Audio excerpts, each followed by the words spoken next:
What is happening? Another episode of Crypto and Cardio.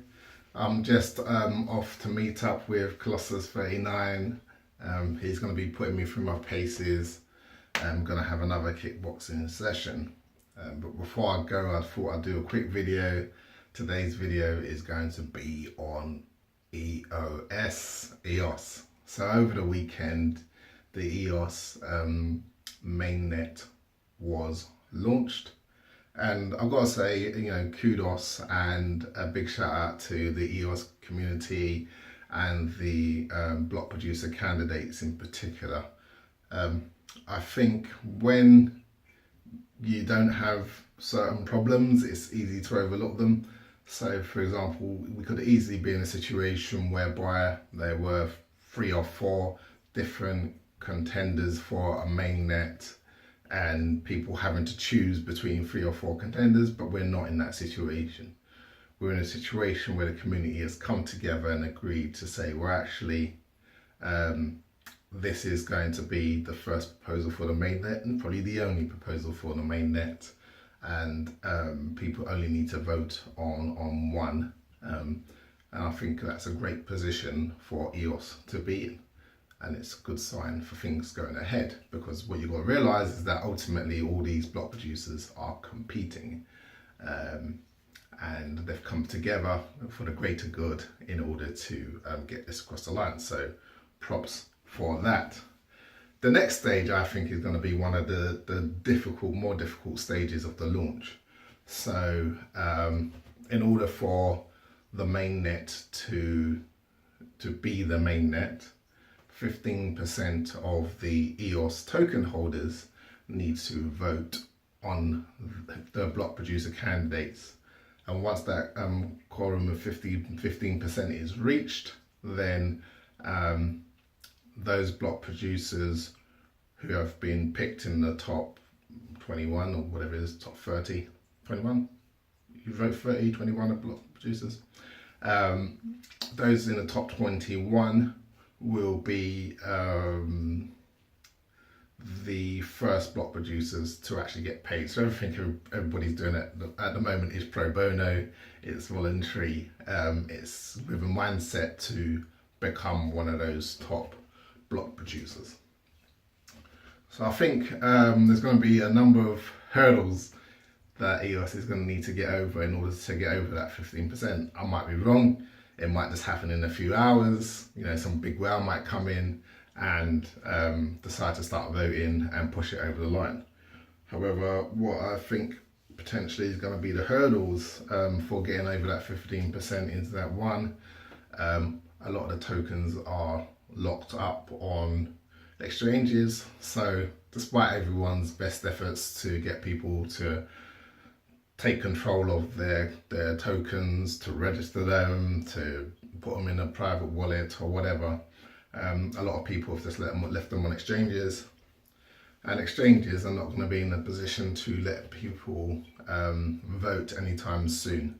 I know that Bitfinex are planning to do that. However, I believe that's not going to be happening until the mainnet is well established. I don't think it's in Bitfinex's interest really to try to get people voting to push it across the line, unless there's really a real bottleneck in terms of trying to get over the line, i.e. it's taking a month as opposed to a week or so.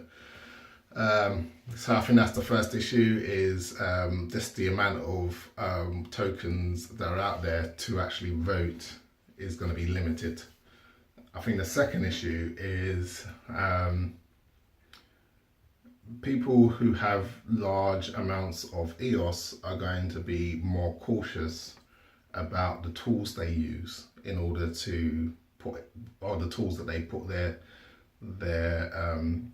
private keys into. So you need to put your private keys into some sort of wallet or tool in order to vote.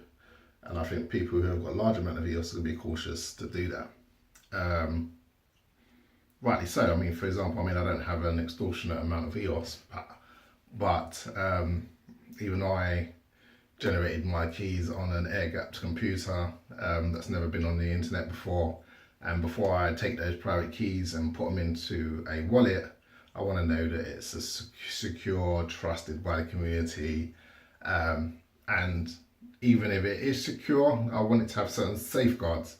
So a good part of EOS is that you're able to stake your coins for a period of time, and it'd be good to have a wallet where it's clear on the status of your coins, when they've been unstaked. Make sure that you're the one that's been unstaked them, be notified when they've been unstaked. Yeah, and just have safeguards around the amount of EOS that you want to take out, and those kind of tools that were kind of mooted to be possible on EOS.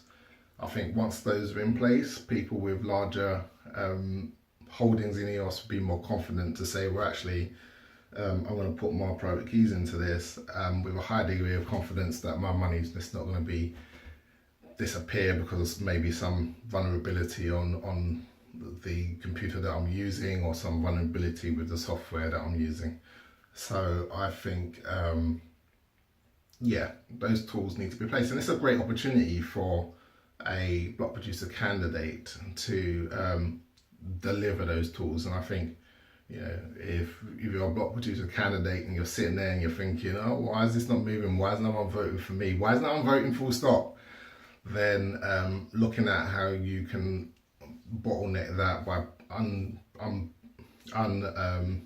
block that by providing some tools is a good move, because the people that help unblock that are the people that are more likely to be voted as block producer candidates. So that's it, really. Just to say that, props to the EOS community for getting to a point where there is a chain which everybody seems to be agreed is going to be the mainnet. Don't expect the 15% to be reached really quickly unless big whales come in and decide to push it over the line, and use it as an opportunity, if you're a block producer, to develop the kind of tools that people need in order to have confidence in putting their money into wallets and voting and transacting on the EOS blockchain. So yeah, that's it for now. I'll speak to you another time.